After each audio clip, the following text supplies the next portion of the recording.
Gostaria de chamar as crianças aqui, que agora, a nossa sala vai ser inaugurada. Uma salva de palmas. Palmas para o Senhor, Então, a Eliane vai sair com elas aqui. Nós não vamos abrir essa porta aqui por alguns motivos, mas a Eliane vai sair aqui.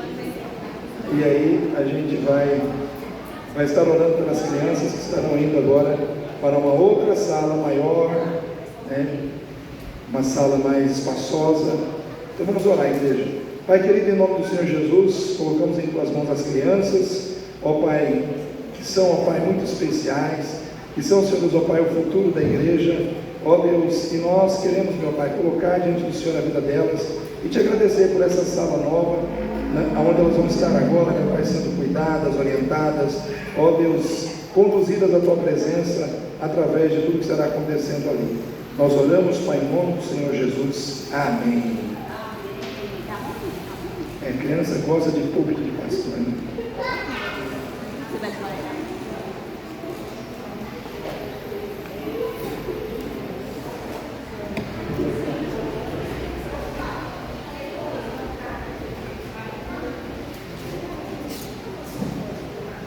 Queridos, eu quero que você me empreste os seus 2 ouvidos.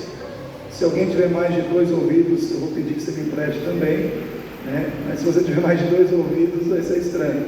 Mas os 2 já são suficientes, Quero que você abra o teu coração também, para que nós possamos juntos entrar na palavra de Deus. Pedir para que o Espírito Santo fale ao nosso coração, Quem quer que o Espírito Santo fale? Amém. Eu venho já em uma sequência de 2 domingos falando de situações assim que eu entendo que são importantes para o fortalecimento da igreja, para o fortalecimento da fé. Então, quer queira, quer não, parece que é uma sequência de situações. Nós falamos há 2 domingos passados por que devemos congregar, e aí abordamos a temática da adoração e a temática da unidade da igreja através dos relacionamentos que nós precisamos construir e preservar. Não adianta você apenas construir um relacionamento, você tem que preservar ele, eu construí um relacionamento com aquela irmã, amém, e aí? Está preservando? O que está fazendo para manter o relacionamento? A igreja não é uma pessoa, a igreja é a somatória de todas as pessoas juntas. Ela pode ser local, como nós estamos aqui hoje, ela pode ser universal, que é toda a igreja de Cristo espalhada sobre a face da terra, mas quer queira, quer não, a igreja é a comunidade dos santos. Falamos domingo passado sobre o que é ser igreja, entramos mais profundamente nessas questões, do que é ser igreja, e dentro do que é ser igreja, eu coloquei uma questão: tem diferença entre união e unidade? Quantos lembram que eu fiz essa pergunta aqui? E aí nós entendemos que existe, que a união ela é mais externa, a união ela é mais física, a união ela é medida mais de forma externa. Então aqui nós estamos tendo união porque estamos juntos, estamos reunidos no mesmo lugar, participando de um mesmo culto. Então tem união entre nós, amém? Os irmãos concordam com isso? Atolou um carro, aí a gente chama ali 5 pessoas que vão desatolar aquele carro, aí elas vão fazer força junto, vão se unir para desatolar o carro. Isso é união. E unidade? Enquanto que a união ela é externa, a unidade ela é interna. Ela é de valores, ela é de valores espirituais, ela é de valores morais. Então muitas vezes nós podemos ter união, mas não quer dizer que pelo fato de termos união, nós temos unidade. Não quer dizer que pelo fato de nós estarmos unidos por fora, quer dizer que nós estamos unidos por dentro. E isso muitas vezes é uma fraqueza, é um ponto fraco da igreja.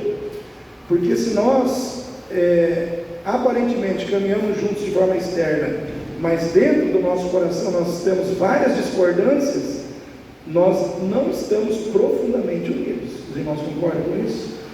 A nossa tendência é que quando nós confrontarmos as divergências que nós carregamos, nós vamos nos afastar, ou nós vamos contender, ou nós vamos entrar em conflito, Então a igreja precisa preservar a unidade que o Senhor construiu através da sua morte, através da sua ressurreição, através da sua obra, porque é uma unidade no Espírito. Diz a palavra de Deus ali no livro de Efésios, que nós fomos unidos em Espírito, em uma só fé, num só Deus, num só Senhor, num só batismo. Então a palavra num só, fala de estarmos realmente interligados uns com os outros. O apóstolo Paulo, em Filipenses capítulo 2, versículo 2, ele diz: completai o meu gozo, ou a minha alegria, para que sintais a mesma coisa, para que tenhais o mesmo amor, um mesmo modo de pensar e uma mesma atitude. São 4 situações. Pastor, mas isso é uniformidade? Não, isso não é uniformidade, isso é unanimidade na diversidade, porque somos diferentes, porém nós precisamos ser unânimes. Amém, irmãos? Nós precisamos caminhar numa mesma direção, nós precisamos ter concordância, né? E hoje nós vamos abrir a Bíblia em vários textos, porque eu não vou abordar assim, em algum momento eu vou abordar um assunto mais específico, mas eu vou falar de alguns assuntos. A minha pregação hoje não vai ser, eu sempre faço uma pregação temática, né? A minha pregação hoje ela vai ser textual, né? Então existem várias formas de você trazer a ministração da palavra. Então é quando a gente se debruça mais nos textos, estuda mais os textos e procura entender o que os textos querem dizer para nós. Então os primeiros textos que eu quero que você abra aí, está lá em Hebreus capítulo 13, versículos 7 e 17.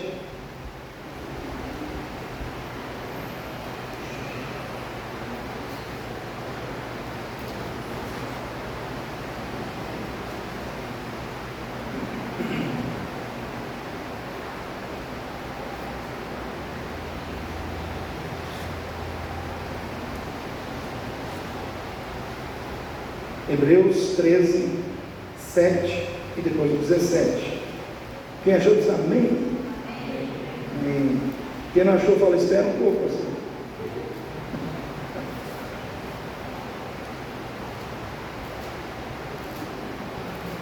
Vamos lá, vamos ler. Hebreus 13, 7.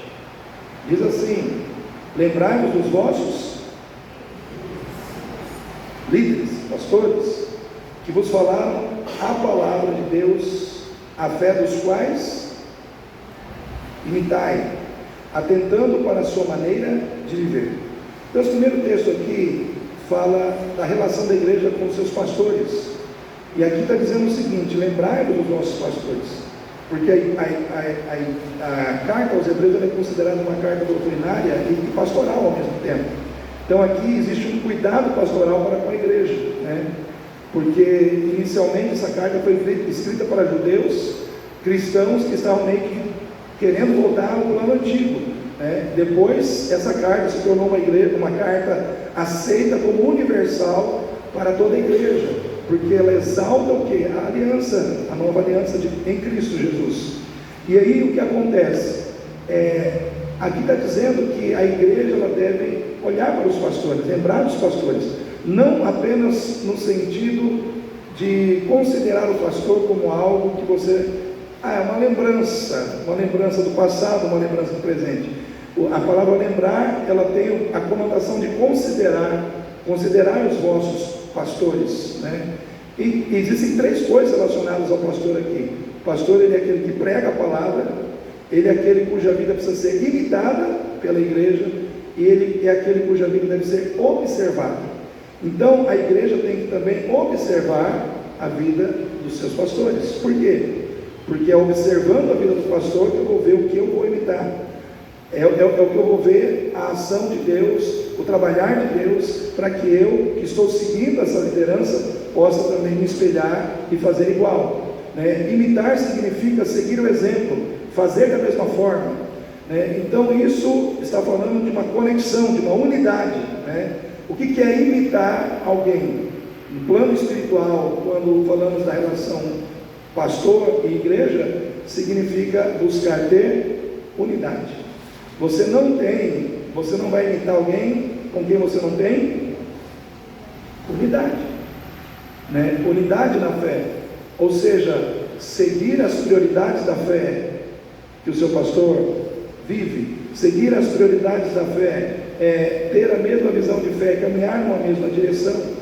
E vamos lá ver o 17 agora, versículo 17. O que diz o 17?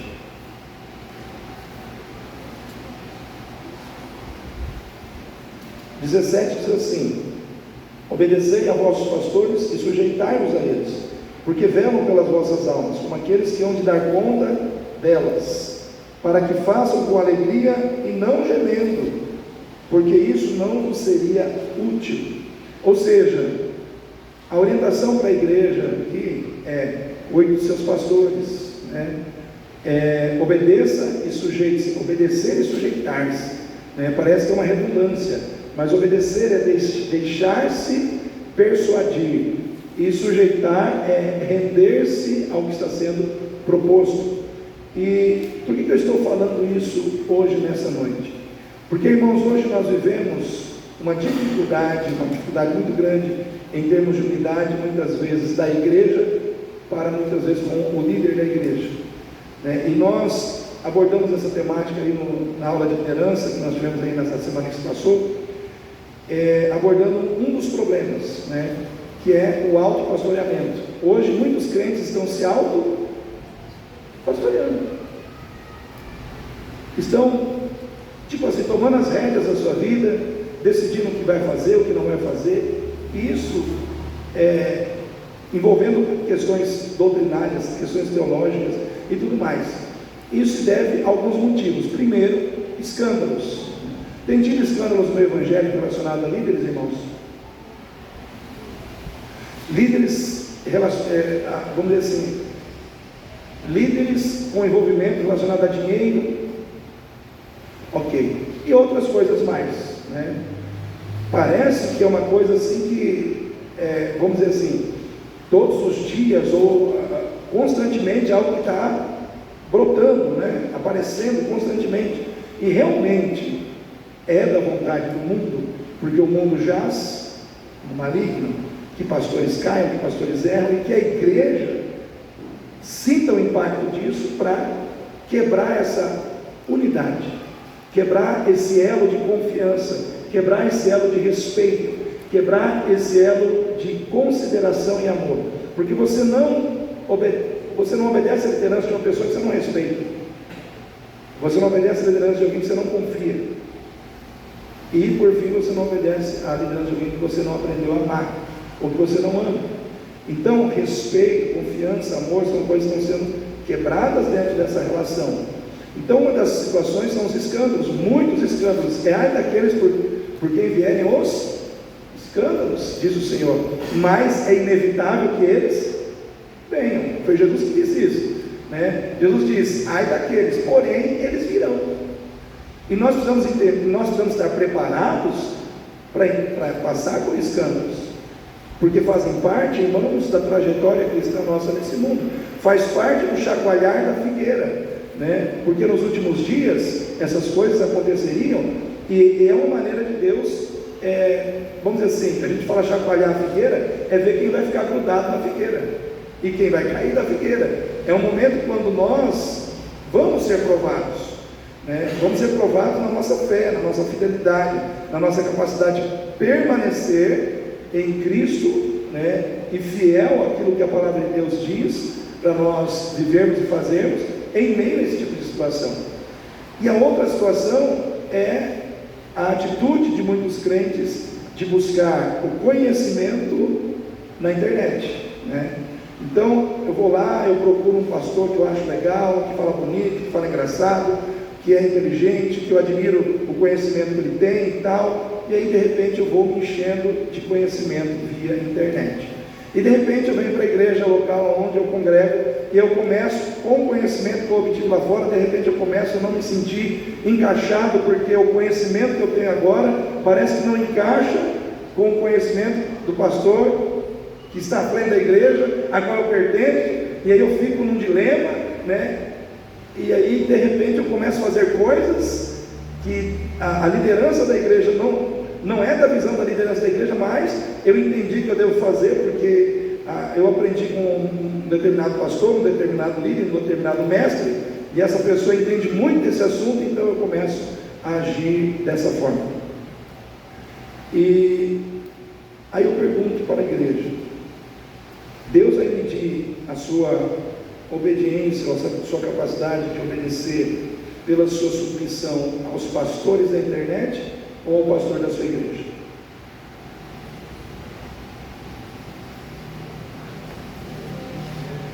E aí? Quem acha que é pelo pastor da igreja? Levanta a sua mão. Quem acha que é pelos pastores da internet? Então, irmãos, a Bíblia nos diz que nos últimos dias viriam tempos trabalhosos, né? E hoje em dia o que acontece? Está se quebrando a submissão, está se quebrando a visão de autoridade, está se quebrando, irmãos, essa relação de unidade entre líderes e liderados dentro da igreja, por causa dessas questões que eu estou apontando aqui. E hoje o terreno, o ambiente da igreja se tornou um terreno fértil para que o diabo comece a criar um cristianismo alternativo na cabeça e na mente de muitas pessoas. Por isso que hoje existem muitos conflitos, por isso que as pessoas não se entendem, porque são muitos entendimentos diferentes, né? Antigamente, dentro da igreja, haviam divergências, mas eram relacionadas somente a questões escatológicas. O que são questões escatológicas? São as questões relacionadas à doutrina do fim, né? Pré-milenismo, amilenismo, arrebatamento da igreja, volta de Cristo. Só que isso não são doutrinas aplicativas na vida cotidiana da igreja. Por exemplo, se você é milenista, eu sou pós, o outro é pré, a gente vai caminhar tranquilo, porque isso não interfere no nosso hoje. Amém, irmãos? Irmãos, conseguem entender isso? Não interfere no nosso agora, no nosso hoje, né? Porque são coisas futuras, e a gente está doido para descobrir como é que vai ser, né? Quem é pré-milenista está doido para ver a volta, o arrebatamento da igreja, enfim, por aí vai. Mas quando hoje as divergências, elas estão em torno de questões que eram básicas, fundamentais, onde havia uma concordância, hoje está se questionando, hoje está havendo divergência em questões básicas e fundamentais do dia a dia da igreja, sobre congregar ou não congregar. Tem crente que hoje, depois do advento da pandemia, não, eu aprendi que a igreja é em casa, que é na internet, que é ouvindo pregação, não preciso estar no templo. Tem gente que está pensando assim, e é difícil de você trazer de volta o entendimento daquela pessoa que igreja é comunidade, que igreja é estarmos juntos, é partilharmos da vida um do outro, é termos algo em comum, né? É caminharmos juntos e termos algo em comum como igreja, no presencial, no pessoal. Tem pessoas que estão divergindo sobre tantas coisas, e aí a gente fica pensando assim, olhando para 2 Timóteo 4:2, que diz assim: nos últimos dias, tendo coceira nos ouvidos, ou comichão nos ouvidos, muitas pessoas desprezariam, abandonariam que a sã doutrina, e amontoariam para si o que, irmãos? O que está escrito? 2 Timóteo 4:2.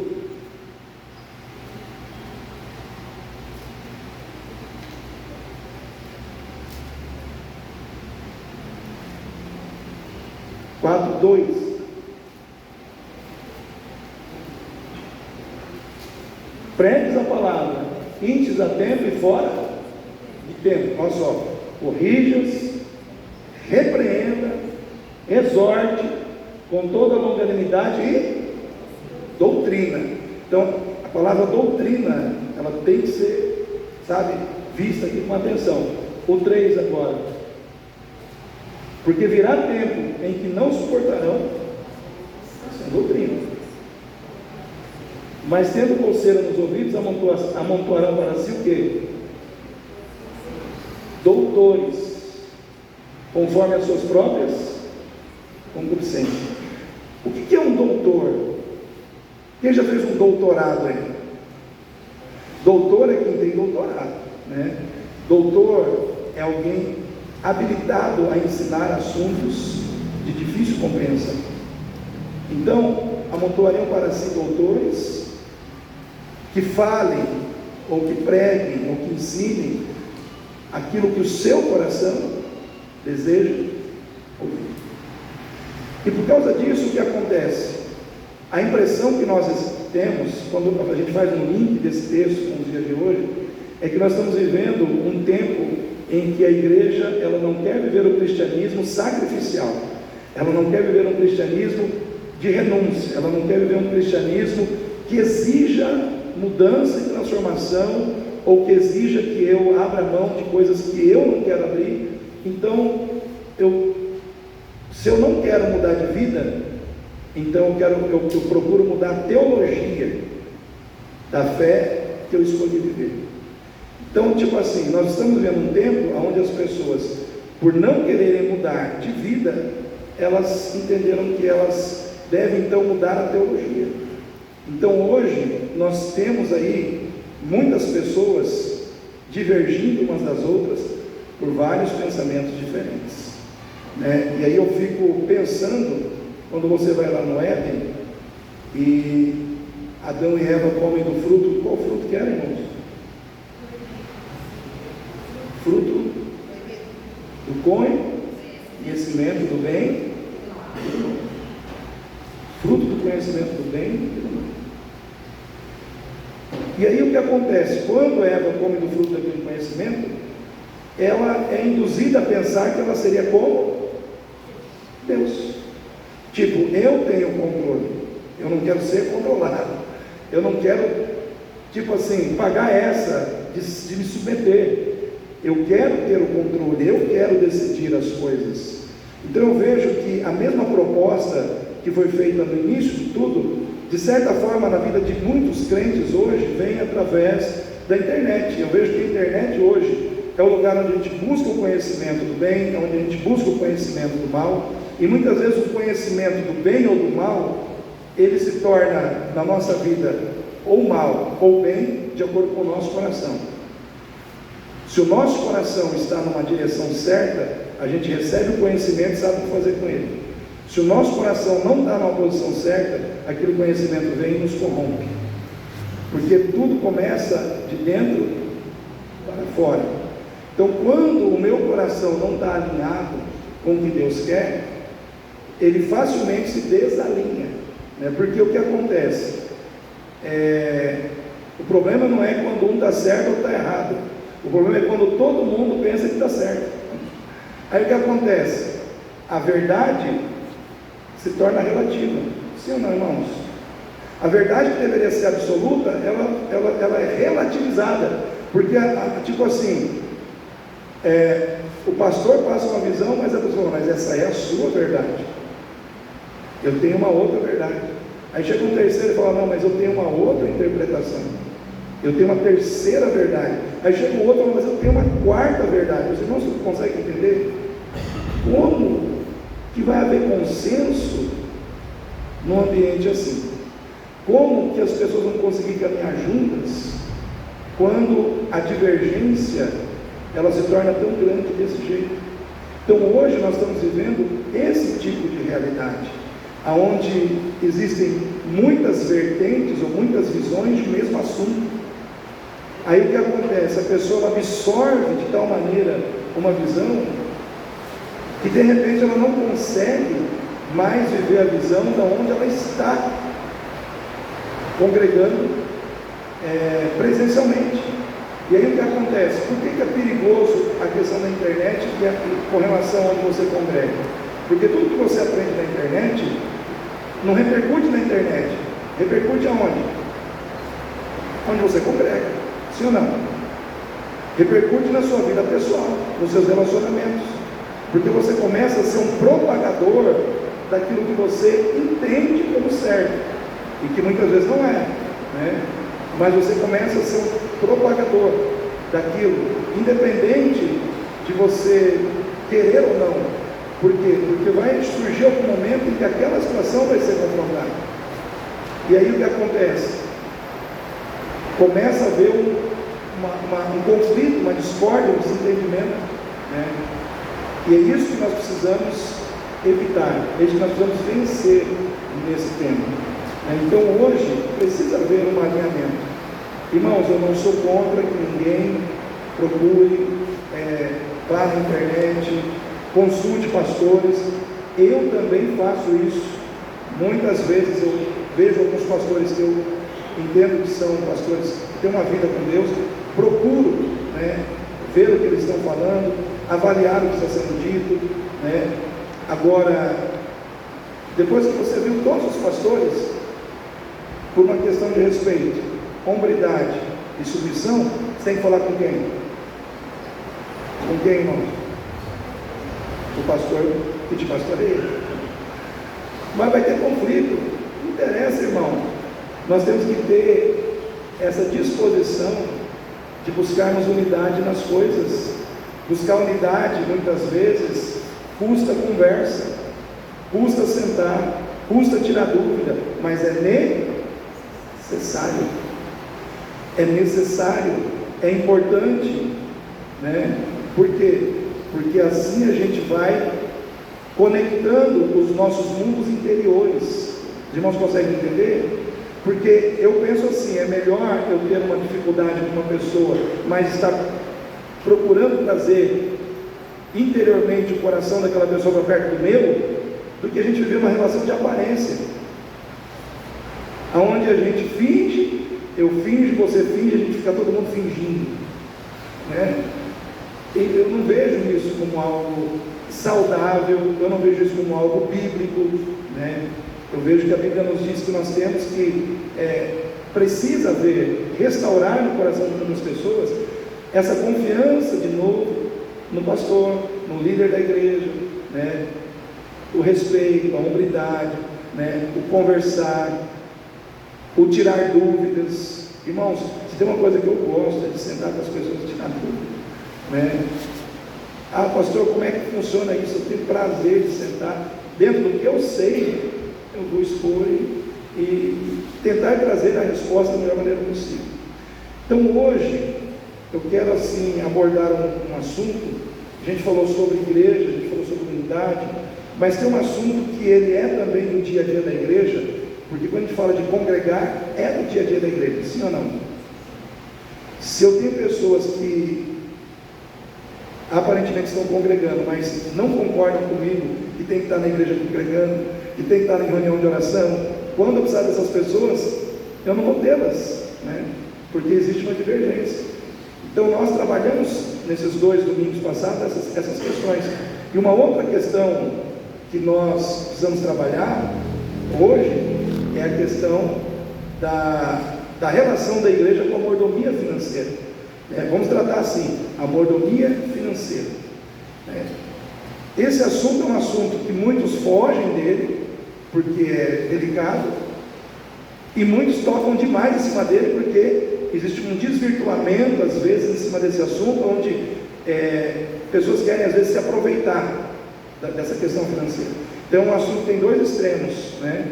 Mas eu preciso falar desse assunto com o propósito de instruir, né? De ensinar, de criar conexão entre nós em relação a esse propósito. Então, a igreja e a mordomia financeira. Abra sua Bíblia em Lucas 12, 42.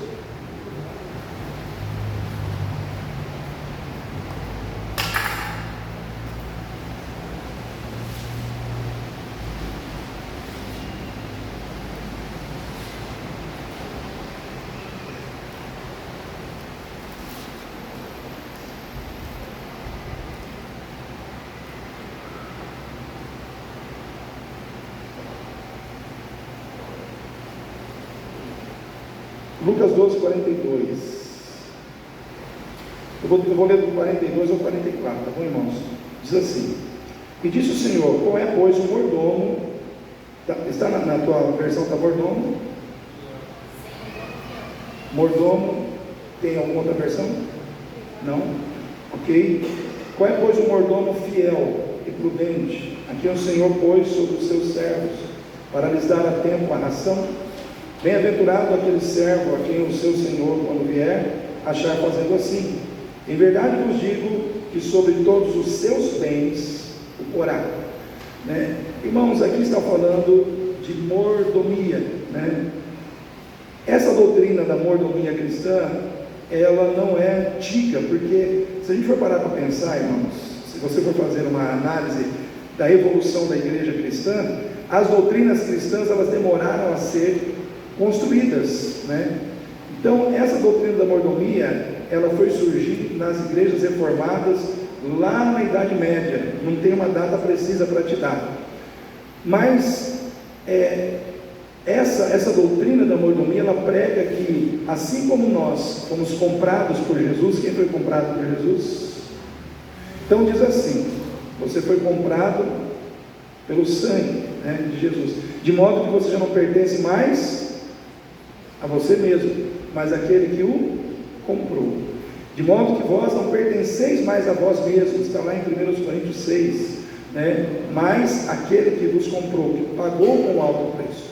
Por isso Jesus é Senhor. A gente não chama ele de Senhor, ele é Senhor porque nós somos servos.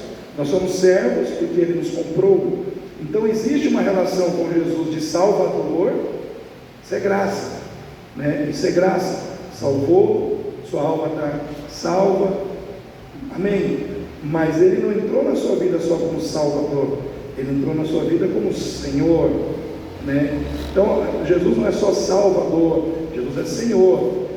E aquele a quem você se submete, a esse você serve, com tudo que você tem. Então, se Jesus é Senhor, irmãos, esse carro que eu perdi. Por quê? Porque se eu sou dele, tudo que é meu é dele. Tudo que é meu é dele. Então, o meu carro, a casa, os bens que eu possuo, tudo pertence a Deus. Tudo é de Deus. A Bíblia nos ensina que, na realidade, nós tomamos conta das coisas que o Senhor nos entrega.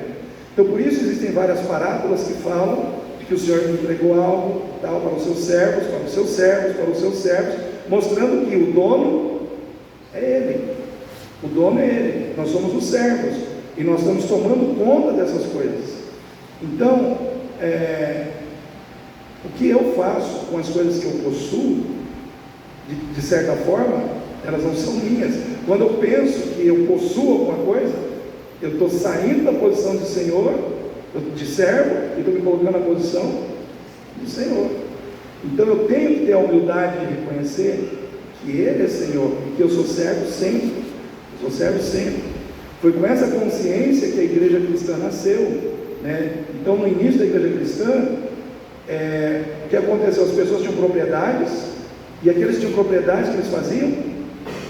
Vendiam suas propriedades, traziam dinheiro, colocavam aos pés dos apóstolos, e eles repartiam com todos que tinham suas necessidades, com todos, de modo a procurar equalizar a situação financeira e social de todo mundo. Ou seja, havia um cuidado muito grande para que todos pudessem ter acesso a uma vida estável, a uma vida pelo menos equilibrada dentro da questão financeira. Por quê? Porque havia um entendimento profundo de que Ele é Senhor, eu sou servo. Então, tudo é dele, a minha vida é dele, tudo é dele. E dentro dessa doutrina tem 4 T's. Alguém conhece os 4 T's da mordomia? A Aurinete, se ela estivesse aqui, ela com certeza ia falar. Mas os 4 T's são T de templo, T de tempo, T de talento e T de tesouro. Então são 4 T's da nossa vida que abrange a nossa mordomia cristã. Então, por exemplo, o templo não é só o templo onde a gente se reúne para cultuar, é o templo da nossa vida.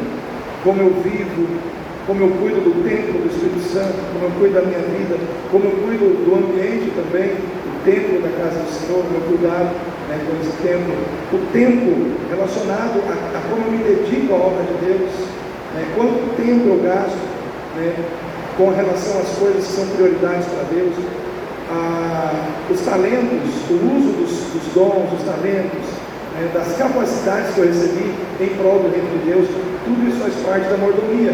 E o último são os tesouros, os bens materiais, o dinheiro que você recebe, como foi dito pelo Ricardo aqui, lá em Provérbios 4:9, 3:9,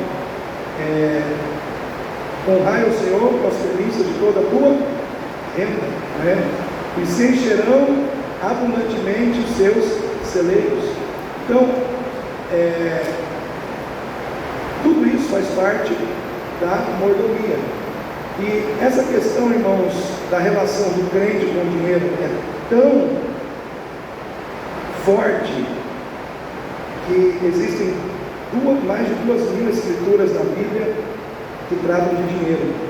E isso é 2 vezes mais do que se trata de fé e oração. Ou seja, mesmo que o dinheiro seja algo aparentemente secundário em relação à fé e à oração, o problema que muitas vezes existe em torno do dinheiro, para se falar tanto de dinheiro na Bíblia, para Deus não é secundário. Por quê? Porque, primeiro, irmãos, vamos ler aqui alguns outros textos. Primeiro, porque o dinheiro é um competidor de Deus direto. O dinheiro, ele pode ocupar na nossa vida um lugar de Deus. Por quê? Porque ele, assim como Deus, muitas vezes se torna o nosso ponto de apoio, a nossa confiança, o nosso sustento. Muitas vezes vem da onde? Do dinheiro. Então Jesus, ele diz o seguinte, Mateus 6:24: ninguém pode servir a 2 senhores, pois odiará um e amará o outro, ou se dedicará a um e desprezará o outro. Não podeis servir a Deus e ao dinheiro. Mateus 6:24, não sei como está na sua Bíblia, se está desse jeito, ou se tem algum outro termo no lugar da palavra dinheiro.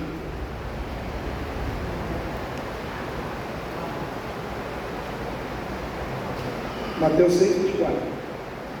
Mamon, Então a palavra mamon significa dinheiro. Ou seja, irmãos, quem é o maior concorrente de Deus, direto muitas vezes, pela nossa adoração, para tentar tirar do nosso coração a nossa confiança? Quem é o concorrente direto de Deus? O dinheiro. Então nós temos que ter cuidado com a nossa relação com o dinheiro, porque Jesus, ele se preocupava com a avareza, Por exemplo, lá em Lucas 12:15, Jesus diz: cuidado com a avareza, pois a vida de um homem não consiste nos bens que possui. Então, nesse contexto aqui, Jesus estava corrigindo um homem que apareceu no meio da multidão, pedindo para Jesus repartir a sua herança. Jesus falou: mas você está preocupado com coisas que eu não vim fazer. Eu não sou repartidor de herança. Aí ele usa esse momento para advertir as pessoas que estavam ali sobre a avareza. Por quê, irmãos? Porque se você olha a avareza lá em Colossenses 3:5, você vai ver no finalzinho do versículo 5, está: fazei morrer em vós a avareza, que é a idolatria. Então a avareza, ela é comparada na Bíblia à idolatria. Ou seja, a pessoa que é avarenta, ela é idólatra ao mesmo tempo. A pessoa que é avarenta, que ama o dinheiro, ela não só está pecando por avareza, mas ela está pecando por idolatria, ou seja, ela é reincidente, Ela acaba pecando em 2 situações. Ela acaba pecando por avareza e por idolatria. Isso que pega, Isso que pega muitas vezes na vida de muitas pessoas: o amor ao dinheiro, o apego ao dinheiro. Não, o dinheiro é meu, se eu entregar vai voltar, se eu entregar vou deixar de fazer isso que eu quero fazer. Ou seja, quando pensamos assim, quem está controlando a nossa vida? Deus ou o dinheiro? Quem está controlando a nossa vida, igreja? O dinheiro? É ele que está mandando na minha vida. É ele que está. Eu sou um excelente cristão em muitas outras coisas, nos talentos, no tempo, na dedicação, mas chegou no dinheiro, chegou na hora de pôr a mão no bolso, dói o coração. Aí a coisa fica difícil. Então, primeiro, irmãos, eu quero esclarecer uma coisa aqui para os irmãos entenderem. Eu não estou falando sobre isso porque a igreja está mal das pernas, tá? Vou deixar bem claro, o saldo da igreja está bonito, né, mais? Irmãos, graças a Deus, graças à fidelidade dos irmãos, a igreja está no azulzinho, tranquilo, graças a Deus. Também não estou falando isso porque eu, o pastor Valdinei, estou pensando no dinheiro dos irmãos. Não, irmãos, eu digo assim, se eu fosse pensar em querer dinheiro, ganhar dinheiro, eu continuava bancário, porque eu fui 28 anos funcionário de banco, cheguei a ser gerente de agência, né? E aí o que acontece? Eu abri mão de ser gerente de agência. Se eu, irmãos, quisesse continuar no Bradesco, na época eu tinha condição, era só aceitar as transferências que eles me propuseram. Talvez eu estaria lá ainda, não sei, mas eu falo isso porque eu era um bom funcionário, eu era um bom gerente, eu fazia bem o trabalho que me foi confiado. E, irmãos, um gerente de banco ganha no mínimo de 3 a 4 vezes mais do que eu ganho aqui hoje à frente da igreja, sem sombra, sem medo de errar, de 3 a 4 vezes. Então, se eu quisesse dinheiro, irmãos, eu não estava aqui, eu estava lá, né? Mas hoje eu ganho bem menos, mas eu estou muito mais feliz, porque eu estou vivendo um projeto que Deus está apresentando na minha vida como pastor. Então eu quero deixar isso bem claro para os irmãos entenderem, né? Então a questão aqui do dinheiro e da nossa relação com o dinheiro, ela está sendo trabalhada hoje, primeiro, para que você possa olhar para dentro do seu coração e verificar se não tem avareza no seu coração. Porque muitas vezes o grande problema nosso, o grande problema de muitas pessoas, é o apego ao dinheiro.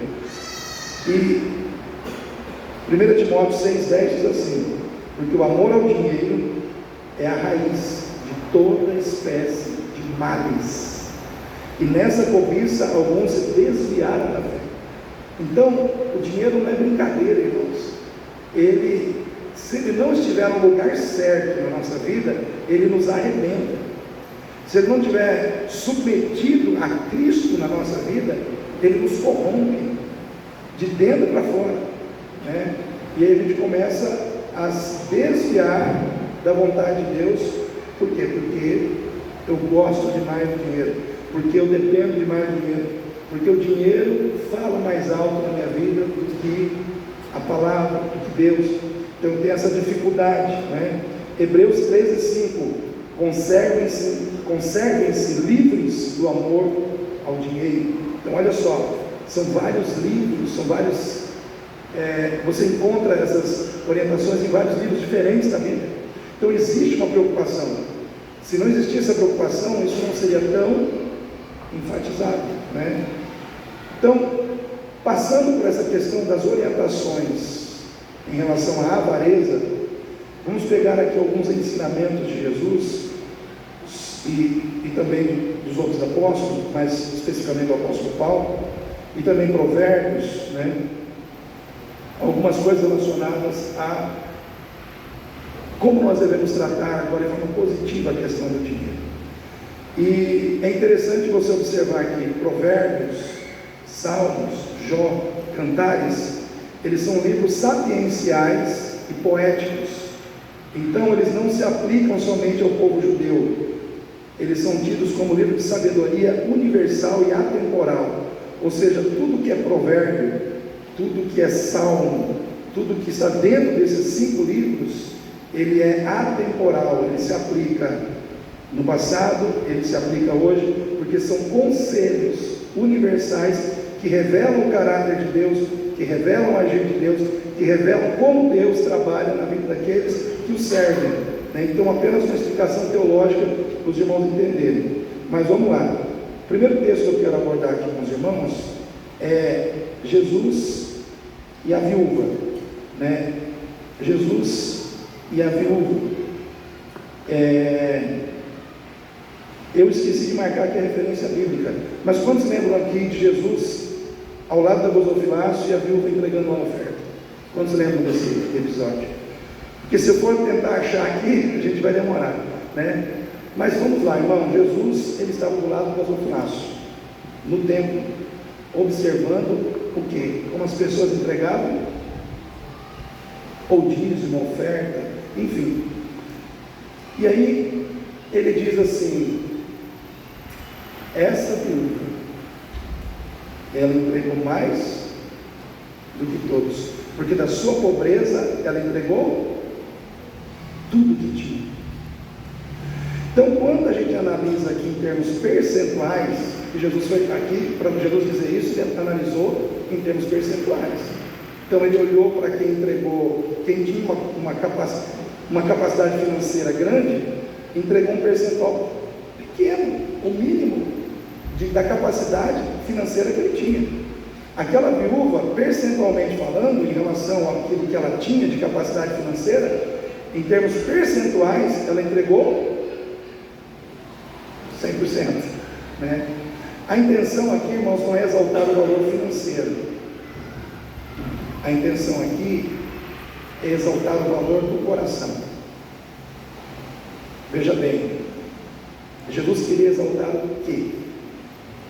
A generosidade, a fidelidade e a fé daquela mulher. Só que para os valores internos da nossa vida serem revelados, nós precisamos ter atitudes externas, sim ou não, irmãos? Por exemplo, eu digo, eu sou uma pessoa generosa. Como que isso vai ser comprovado se não houverem atitudes que revelem essa generosidade? Porque uma coisa é o discurso, a outra é a prática, né? Foi o que eu disse há alguns dias, conversando com pessoas, né? Muitas coisas, uma coisa é a gente dizer que é cristão, dizer, outra coisa é viver, é praticar o que a gente vive, né? Então, a prática, ela precisa ser, vamos dizer assim, a forma de materializar aquilo que está dentro de mim, né? É como disse Tiago, a fé sem obras, ela é o quê? Ela é morta. Porque a fé, ela precisa ser confirmada, testificada com as obras que ela produz. Então, por exemplo, vou dar um exemplo aqui para os irmãos, agora um exemplo que parece que não tem nada a ver com o que eu estou falando, né? Quando Deus chega para Abraão e fala, me dá o teu Isaac. Deus sabia que Abraão iria cumprir o que ele pediu? Sim ou não? Deus é onisciente? Ele sabia? Ele conhecia o coração de Abraão? Se ele sabia, se ele conhecia, por que ele pediu então?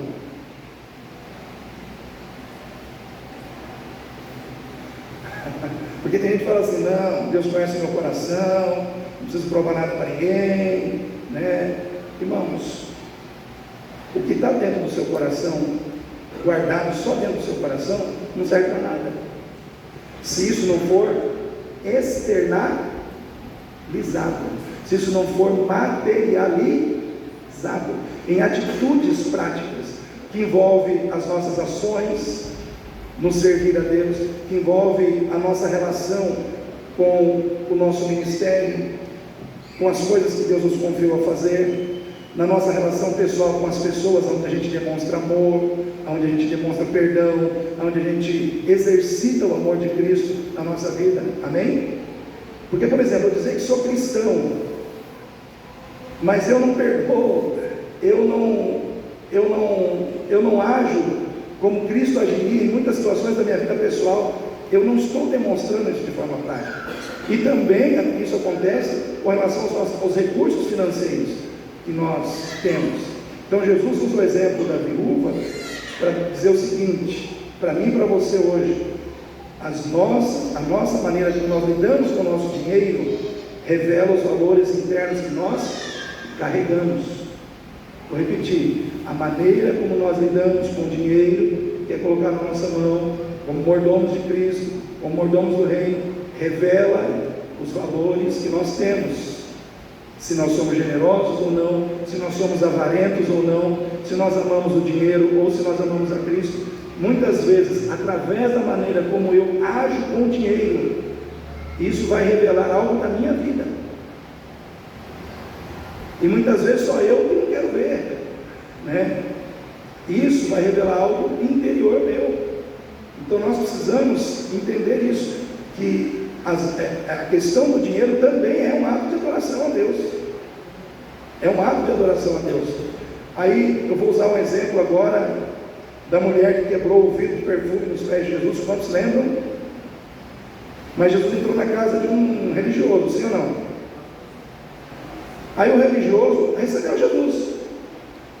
Ambos estavam adorando a Cristo, o homem religioso, mas e a mulher também.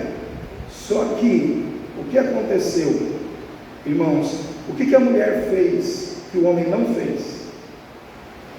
Vamos parar para analisar isso. Ela pegou um vidro de perfume. Aquele vidro de perfume era barato ou era caro? Caríssimo. Aí eu pergunto para os irmãos: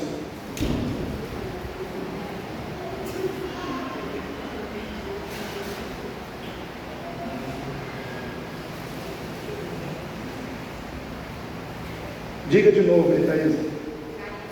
Caríssimo. O vidro de perfume não era caro, irmãos, era caríssimo. Só que ela pegou aquele vidro de perfume e ela quebrou aos pés de Jesus. Ela chorava, beijava os pés de Jesus e com aquele perfume ela ungia os pés de Jesus, por tão grata que ela estava pela sua salvação.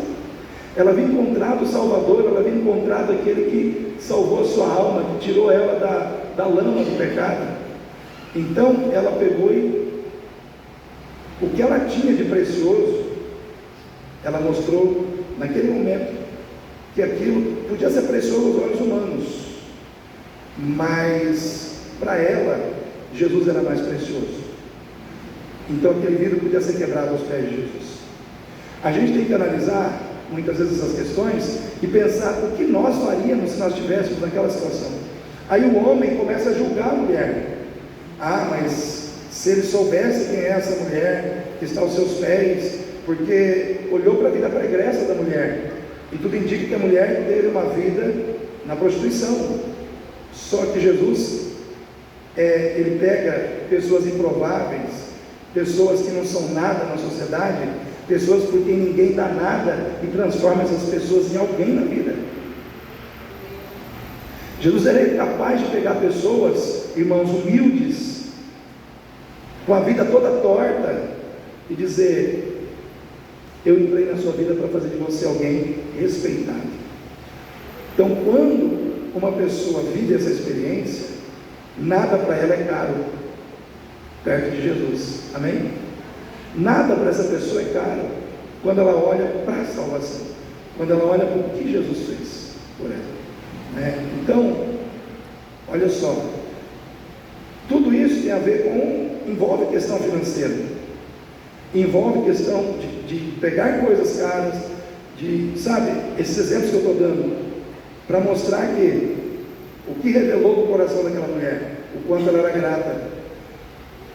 E Jesus diz: quem mais é perdoado, mais grato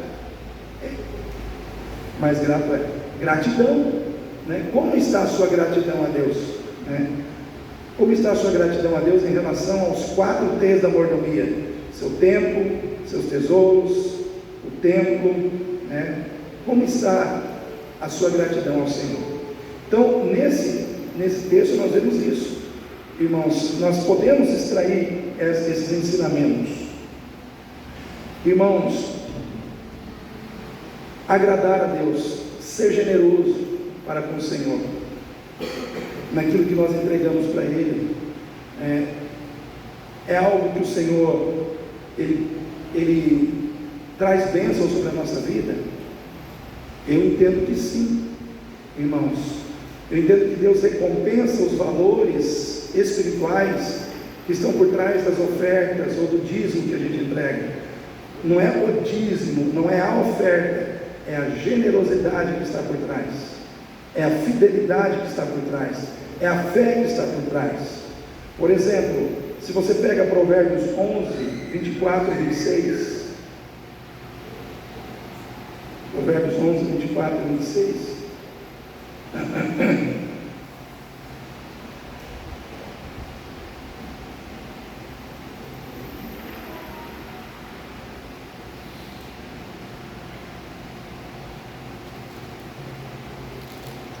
diz assim: ao que distribui, mais se lhe acrescenta.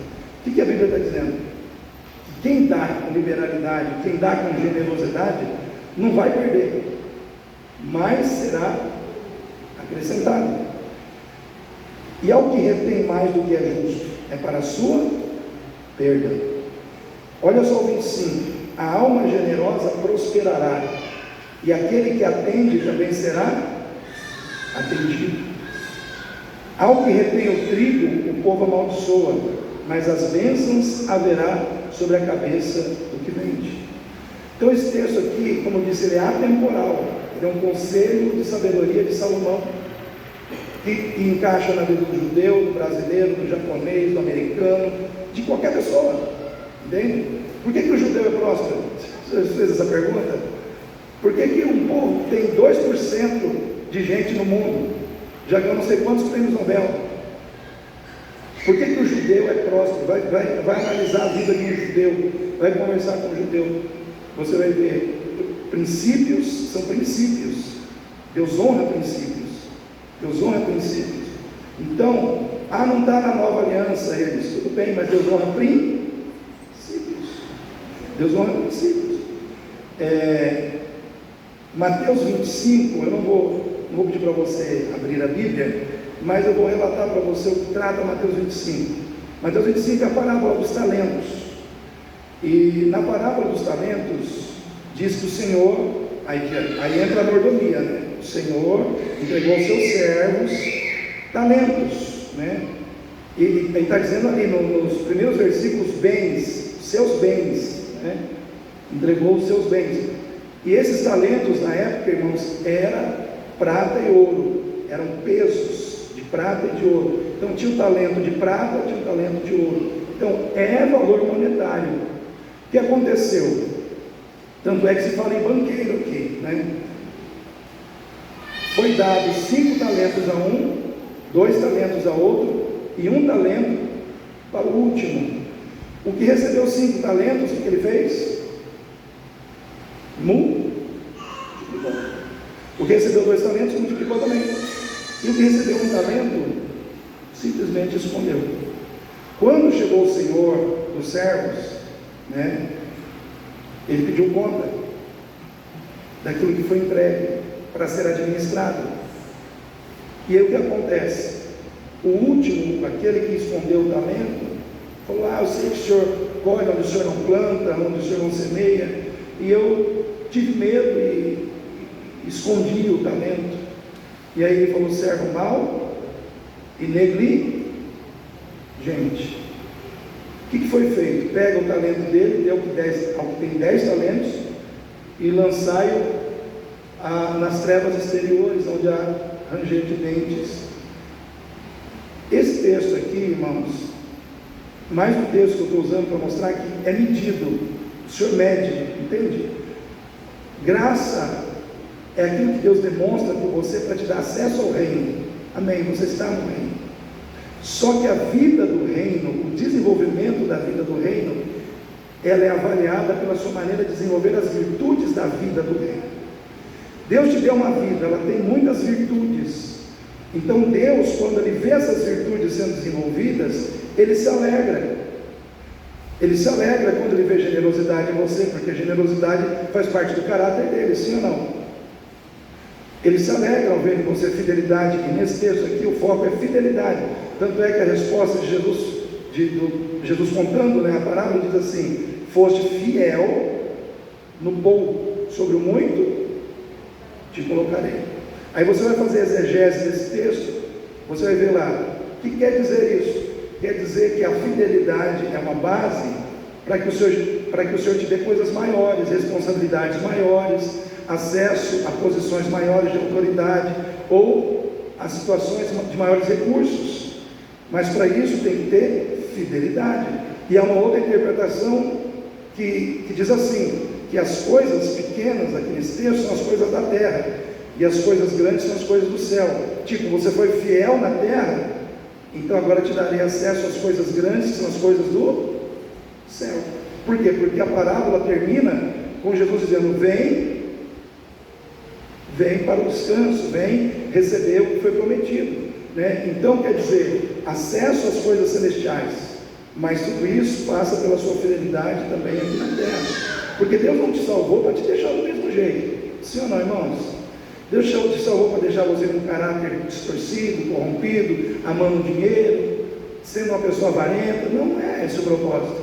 O propósito é a transformação, porque o Evangelho, ele não existe para satisfazer os nossos desejos. O Evangelho não existe para trazer, irmãos, satisfação de desejos materiais e carnais na nossa vida. O Evangelho existe, primeiro, para salvar nossa alma e nos colocar num processo contínuo e gradual de crescimento espiritual, de santificação constante, que vai culminar na estatura de varão perfeito, que é Cristo, em nós. E isso vai acontecer onde? Na eternidade. Então, eu digo assim, quando você tem duas propostas teológicas, você tem que analisar qual que te acomoda mais aos desejos da carne e qual é aquela que faz a tua carne doer, aquela que você sente que a renúncia está batendo doído no seu coração. Porque, irmãos, eu agora entrando assim de uma maneira mais no texto, segundo aos Coríntios 9, de 6 a 9, né, que fala do momento quando o apóstolo Paulo fala das contribuições financeiras para ajudar os crentes da Judéia. Esse texto ele é bastante interessante. Segundo aos Coríntios 9, de 6 a 9.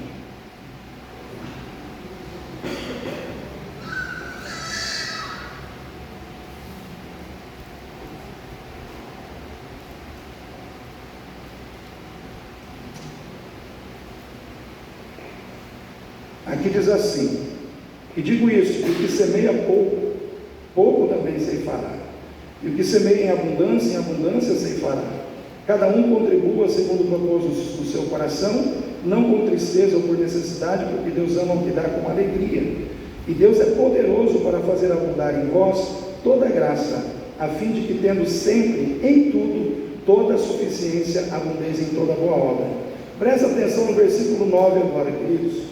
Versículo 9: conforme está escrito, espalhou, deu aos pobres, a sua justiça permanece para sempre.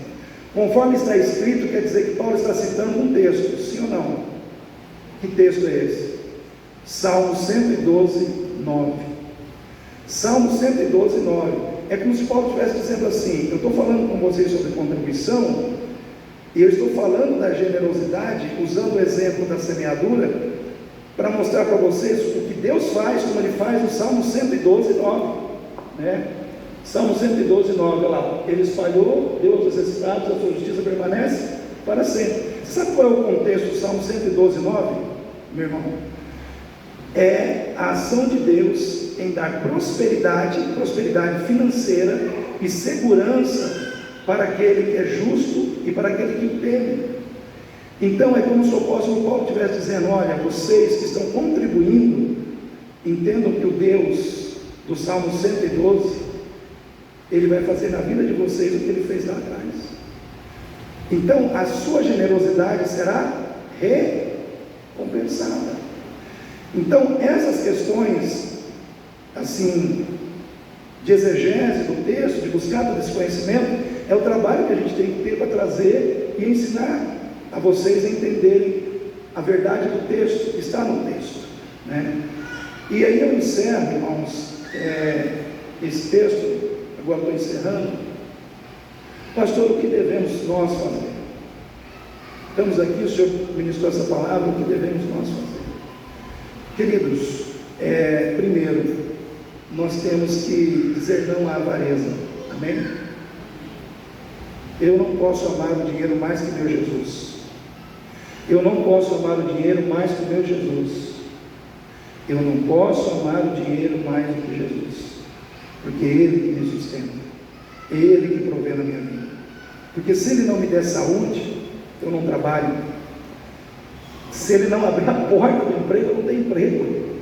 Se Ele não me der a condição, eu não tenho. Tudo vem da mão dEle. O pastor Josué Valandro, da Igreja Batista Atitude, ele deu um testemunho muito interessante de um pastor norte-americano com quem ele andou. E ele falou que esse pastor norte-americano, ele começou o ministério dele itinerante, não tinha uma igreja. Ele pregava aonde ele era chamado. E quando você vive assim, você vive de oferta. Então, tipo assim, se você tem agenda para pregar, você tem sustento. Se você não tem, e aí estava um momento na vida dele assim, que as despesas chegaram na casa dele, ele não tinha agenda praticamente. Aí ele foi convidado para participar de um congresso, onde ele estava ministrando junto com um missionário. E ele foi lá, e ministrou, e Deus usou ele. E aí no final do culto, o pastor chegou e falou: nós vamos dar uma oferta para o Senhor, que é a maior oferta que essa igreja já deu para alguém. É a maior oferta, nós nunca temos uma oferta desse tamanho. E aí entregaram um cheque para aquele pastor. Ele olhou para o valor, era exatamente o valor das despesas todas. Ele estava atrasado, coisa para pagar, as despesas da casa.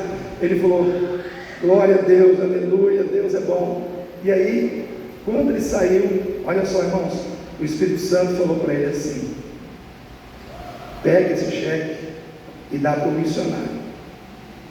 Aí ele falou: não é Deus falando comigo, é o diabo. É o diabo, né? E aí o Espírito Santo dá o cheque para o missionário. Não pode ser Deus, não é Deus falando, Deus não faria isso comigo. Aí o que aconteceu? Ele entendeu que era Deus. Ele foi lá e entregou o cheque para o missionário, com muita dor no coração, mas entregou.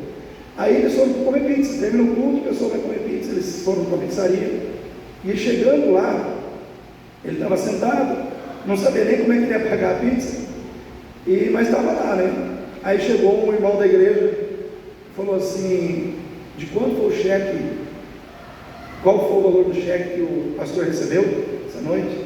Aí ele falou: não, esquece isso daí e tal, porque eu não queria falar que tinha dado o cheque todo.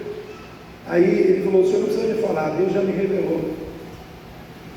E eu estou aqui porque o senhor me manda dizer para você que hoje o senhor vai ter uma experiência que vai mudar a sua vida, que o senhor vai carregar isso para a vida toda. Aí deu um outro cheque para ele, 10 vezes o valor do outro cheque, porque ele foi generoso. Porque ele foi generoso, irmãos. Existem coisas na nossa vida que não é tudo na letra. Tem coisas que a gente tem que entender no Espírito.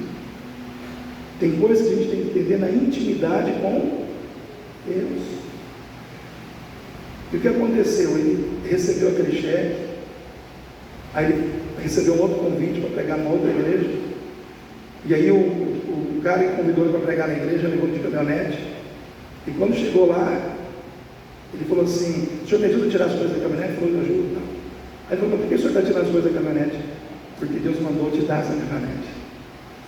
Aí ele ganhou o cheque, numa caminhonete, e o carro velho que ele tinha, ele passou para outra pessoa. E assim foi acontecendo uma sequência de situações de prosperidade em resposta à generosidade. Então eu, quando olho para essas coisas, eu considero, se aconteceu com essa pessoa, a ponto dela escrever um livro, né, porque o pastor disse que ele escreveu um livro sobre, relatando os testemunhos. Irmãos, Deus é o Deus que te prospera, Deus é o Deus que age na sua vida material, na sua vida espiritual. É óbvio que o foco de Deus está no espiritual, mas Ele também sabe que nós precisamos das coisas no material, senão não. Ele sabe, irmãos, Ele não veio para cuidar só da sua alma, Ele veio para cuidar do seu corpo, da sua alma, do seu espírito. Jesus, quando multiplicou os pães, Ele se preocupou ali naquele momento com a alma ou com o corpo? Esse é o Evangelho integral. É um Cristo que cuida do meu material e do meu espiritual. É o Cristo que anda sobre as águas. É o Cristo que multiplica pães, se necessário for. É o Cristo que recompensa. Quando o Senhor recompensa a sua generosidade, Ele está recompensando Ele mesmo. Porque a generosidade é dele, a fidelidade é dele, e você é apenas um servo. Eu e você somos apenas um servo. Ele é dono de tudo. Ele apenas está usando o nosso testemunho de vida para impactar outras vidas. Por isso que a nossa generosidade precisa ser prática. Senão o nosso cristianismo ia ser filosófico, só subentendendo as coisas. O cristianismo ele não é filosófico, ele é prático, ele é de milagres, ele é de acontecimentos, ele é de ações e reações. É esse o cristianismo que nós temos que viver. Pastor, dízimos e contribuições. Irmãos, eu, como pastor dessa igreja, tenho a visão de que dízimo não é uma ordenança do Velho Testamento, uma obrigação, mas é um princípio de fidelidade, de gratidão a Deus e de adoração. Aí eu pego a definição da Convenção Batista. É um princípio, é um ato que expressa adoração, fidelidade, é um princípio de mordomia cristã, financeira, que demonstra nossa confiança em Deus. Aonde está a sua confiança? Quem confia em Deus aí? Então descansa, né? Então eu nunca vou chegar aqui e te obrigar a dar um dízimo. Jamais vou fazer isso. Eu não dou dízimo por obrigação, eu dou por convicção de fé, porque eu acredito que é um princípio, né, deixado por Deus junto com as contribuições financeiras. Agora, eu não posso forçar ninguém, nem obrigar ninguém, porque não é por força nem pelo meu Espírito, diz o Senhor. Amém, igreja? Vamos ficar em pé nesse momento.